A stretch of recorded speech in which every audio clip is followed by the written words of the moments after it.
Hoje a gente vai mergulhar um assunto muito sério e, infelizmente, muito comum no Brasil: a luta para conseguir um medicamento de alto custo pelo sistema público. Vamos entender juntos como o direito à saúde pode e deve ser defendido na prática. Pois é, frases como essas são ouvidas todos os dias nos balcões do serviço público. Elas soam como uma porta se fechando, né? Mas a verdade é que, na grande maioria das vezes, elas não são o fim da linha.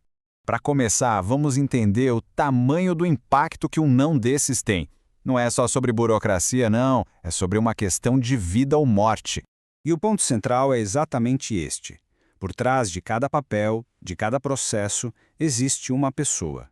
Uma pessoa que já está lutando contra uma doença e que, de repente, se vê numa situação de total insegurança. A recusa de um tratamento médico impacta diretamente a chance de melhora e a dignidade de alguém. Ok, mas então qual é a base para lutar contra essa situação? A resposta está na nossa lei. A obrigação de garantir a saúde não é um favor, é um dever do Estado.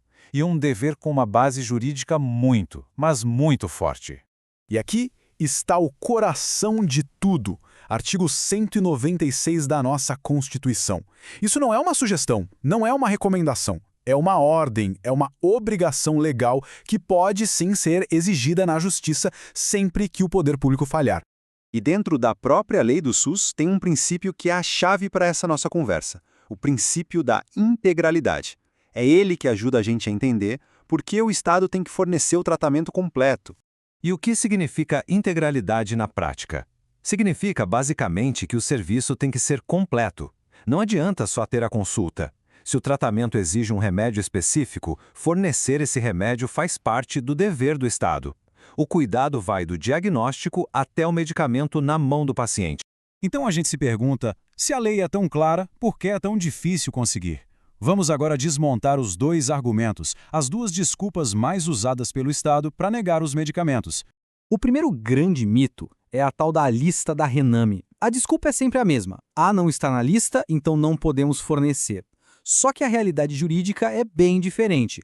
A Rename é um guia, uma orientação. Ela não tem força de lei para limitar um direito que está lá na Constituição. Os nossos tribunais superiores já bateram martelo sobre isso inúmeras vezes.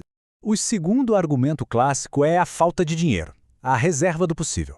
Acontece que o Supremo Tribunal Federal já deixou claro que o direito à saúde faz parte do que se chama de mínimo existencial. Ou seja, o Estado não pode usar a desculpa de falta de orçamento para negar aquilo que é essencial para garantir a vida e a dignidade de uma pessoa.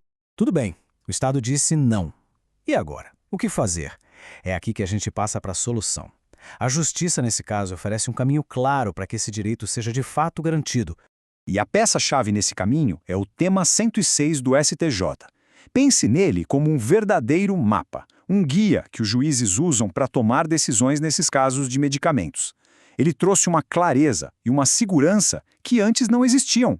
O tema 106 estabelece 3 critérios bem objetivos. E não é para dificultar, é para garantir que a decisão seja técnica e responsável. Primeiro, um laudo médico muito bem feito, provando por que aquele remédio é essencial e por que as opções do SUS não servem. Segundo, comprovar que a pessoa não tem condições financeiras de comprar o remédio. E terceiro, o medicamento precisa ter registro na Anvisa, o que garante a sua segurança e eficácia. Então, para quem precisa seguir por essa via, a organização dos documentos é fundamental. É preciso juntar a receita médica, o laudo detalhado, a prova da recusa do Estado, se tiver, e os documentos que mostram a falta de condições para pagar. Com tudo isso em mãos, é possível montar um caso muito forte e, muitas vezes, conseguir uma liminar, que é uma decisão rápida para garantir o início do tratamento. Chegando ao final, a mensagem que fica é sobre empoderamento pelo conhecimento. Saber que se tem um direito é o primeiro e talvez o mais importante passo para lutar por ele. E é muito importante entender o papel da justiça aqui. O juiz não está inventando uma política nova. Ele está apenas fazendo valer a regra mais importante de todas, que está na nossa Constituição. Ele está protegendo um direito fundamental. Essa frase resume tudo perfeitamente. No fim das contas, a lei existe para isso, para servir às pessoas, para ser uma ferramenta de justiça, principalmente para quem está numa situação mais vulnerável. Então, a grande lição é esta. A informação é a ferramenta mais poderosa que se pode ter. Aquele não que se ouve no balcão não precisa ser o fim da história. Existe sim um caminho legal, e conhecer esse caminho faz toda a diferença. E a gente termina com essa reflexão. Essa pergunta resume bem o conflito que a gente acabou de ver e nos faz pensar sobre a distância que ainda existe entre o direito que está escrito na lei e a realidade que tantas pessoas vivem todos os dias. É algo para se pensar, não é mesmo?